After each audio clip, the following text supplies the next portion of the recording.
On one hand, or even one finger, you can count the amount of Western horror movies that have been done in the last, like, century. There have been horror movies that feel like Westerns, like John Carpenter's Vampires or Catherine Bigelow's Near Dark, but the films are never set during that late 1800s period. Bone Tomahawk by S. Craig Zahler has the honor of being the only film to truly blend these two genres in a way that reinvigorates and refreshes the modern horror audience's sensations. For too long, we've been accustomed to paranormal activities or mindless gore.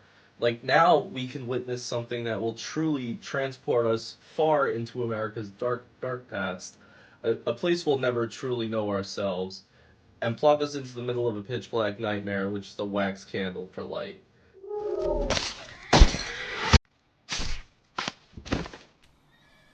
In this film, we accompany a band of men in search of a woman and a missing deputy who've been kidnapped by troglodytes, a family of inbred monsters.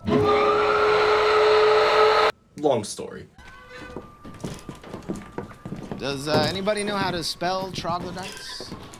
They're led by an old sheriff named Franklin Hunt, followed by his even older, doting deputy Chicory, and also a gunslinger named Bruder, and Arthur O'Dwyer, the currently crippled yet determined husband of the woman who was just taken. They know the journey they're going on is a perilous one, but they have their obligations. I'm riding out with Mr. O'Dwyer because there isn't a choice for either of us. They start off well stocked with food and horses and little opium for Arthur's broken leg, but as they begin their descent into the mountainous hell before them, it becomes apparent the horrors that await. Let's talk about what carries the film as a whole, and no, it's not the cool kills, it's the characters. We're given plenty of time with them to learn everything about their morals, what drives them, what they love, what they fear. I mean, this is truly an ensemble piece, and without even one of these characters, the whole film would fall apart. They would have been captured by bandits or eaten a lot earlier if it wasn't for each and every one of their contributions. So Kurt Russell is Sheriff Hunt, and he just shines in the main role, just like his old days in John Carpenter's film. He still has the passion and the power that will get anyone to follow his lead, you know? He is the stern voice of reason who always prevails. Yeah, fuck you too! And always keeps his word right up until the very end. Like, I cannot commend Kurt Russell enough on this return to form here. Like, sure, he did amazing in The Hateful Eight and another ensemble piece with Cowboys, but this film truly gives him the space and the time needed to put on a spectacular dramatic performance. Like, the best shot in this whole movie is when Kurt Russell is at the end. He rises to his feet, bloodied, poised, and stoic, and it's just a total hero shot. So badass. There will never, ever be another Kurt Russell. So, Deputy Chicory is an old war medic played by Richard Jenkins, and Chicory is loyal as ever to Sheriff Hunt, and certainly chatty, you know, even in the most dire situations. You know, he never loses a pep in his step, and the entire journey. Glass, and we saw those fleas pull that little stagecoach right into the depot, or roll those cannons, those tiny little cannons onto the battlefield. Jenkins just plays the character with such frailty, but also with a whole bunch of soulful youthfulness.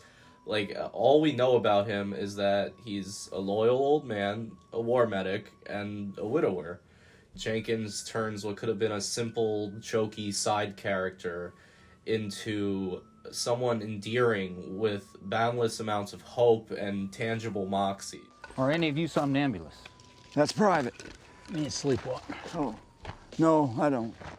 Chicory almost acts as a nightlight for the boys, keeping them from what's hidden in the darkness.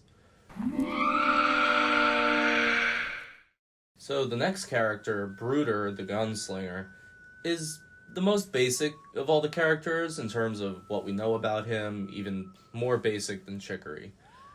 No. I'm the most intelligent man here, and I intend to keep us alive. Well, you're the most intelligent man here. Is that a fact? It is. He is really there to be the one to stir the pot a bit, whether it be killing seemingly nice strangers or gaslighting Mr. O'Dwyer about his wife, which causes Mr. O'Dwyer to hurt his leg even further.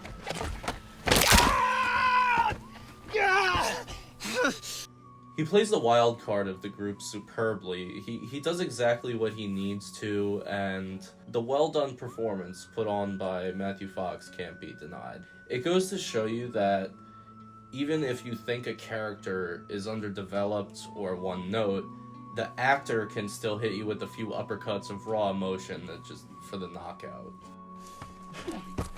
Sugar. Tie this off. Finally, the character who, in my opinion, is the true centerpiece of the movie, Arthur O'Dwyer. His determination is so palpable, and it's demonstrated as soon as he learns his wife's been kidnapped. You'll be killed. I'm coming with you. No.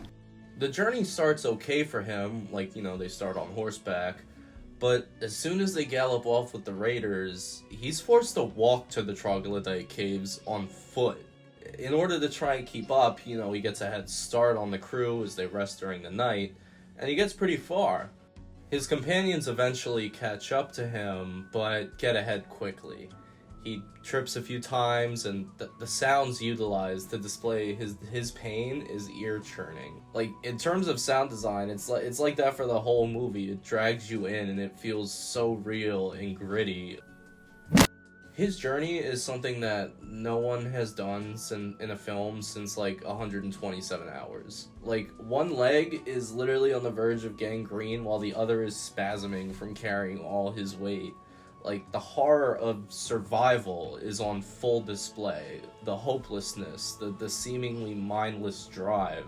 Like, watching this character struggle is one major aspect of the dread and the horror we feel throughout the film.